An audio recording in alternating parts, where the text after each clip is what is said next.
और अब आपको बताएंगे दिल्ली में बीजेपी विधायक रणजीत सिंह पर दिल्ली पुलिस ने एफआईआर की है। रणजीत सिंह पर आरोप है कि उन्होंने गोलकपुर रिजर्व सीट से चुनाव लड़ने के लिए जाति का गलत सर्टिफिकेट दिया। आम आदमी पार्टी नेता आशुतोष ने यह सवाल उठाया है कि बीजेपी दिल्ली की सबसे बड़ी पार्टी नहीं रह गई है।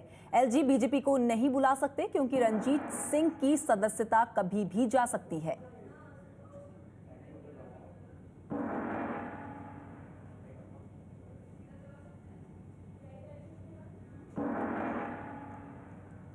तो दिल्ली के बीजेपी विधायक रणजीत सिंह पर आरोप लगे हैं।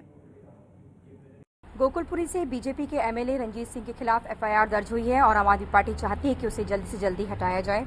आशुतोष जी, क्या आप लोगों का स्टैंड है इस पर? देखिए, अदालत का आदेश है। अदालत का आदेश के बाद पुलिस ने एफआईआर दर्ज किया है, तो जाहिर सी बात है अपने आप में एक गंभीर मसला है। और मसला इस बात को लेकर भी है क्योंकि गलत और फर्जी सर्टिफिकेट जाति का लगाने का आरोप है। ऐसे में मुझे लगता है कि ऐसे सदस्य को कम से कम बीजेपी को अपनी पार्टी की सदस्यता से तो निलंबित करना ही चाहिए।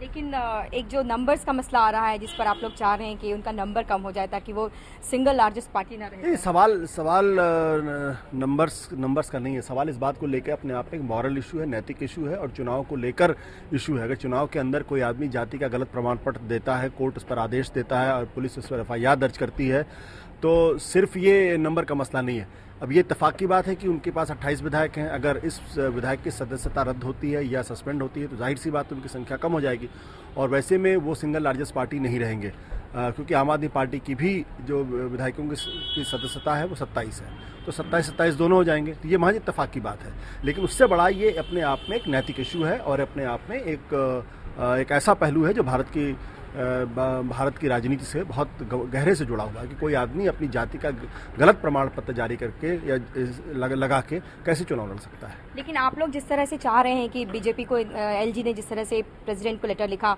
आपने एक ओपन लेटर लिखा है एलजी को, आप लोग जिस तरह से लगे हुए हैं पूरी तरह से कि बीजेपी कहीं सरकार ना बना ले, ये उसी की जगह तो नहीं। देखिए, हमने कहा कि अगर ये मसला नहीं होता तो हम क्या करते, चूंकि ये मसला है और ये मसला लंबे समय से चल रहा है, इसलिए मैंने कहा कि इत्तेफाक की बात है। और एलजी महोदय को भी ये समझना चाहिए कि महज अगर मान लिया 28 भी मान लेते हैं, अगर 28 विधायकों की उपस्थिति के आधार पर उनको सिंगल लार्जेस्ट पार्टी मानते हैं और उनको सरकार बनाने के लिए बुला लेते हैं और उसके बुलाने के एक महीने के बाद या हफ्ते भर के अंदर अगर इस विधायक की सदस्यता रद्द हो जाती तो फिर क्या करेंगे? फिर तो अपने आप में एक संवैधानिक संकट पैदा हो जाएगा कि आपने एक ऐसी पार्टी को बुला लिया जिसके पास पूरे विधायक भी नहीं थे, सिंगल लार्जेस्ट पार्टी भी नहीं थी। तो इसलिए मैं कह रहा हूँ ये अपने आप में एक नैतिक इशू के साथ साथ संवैधानिक मसला भी है और कहीं ऐसा ना हो कि राजनीतिक अस्थिरता शुरू हो जाए इसकी वजह से।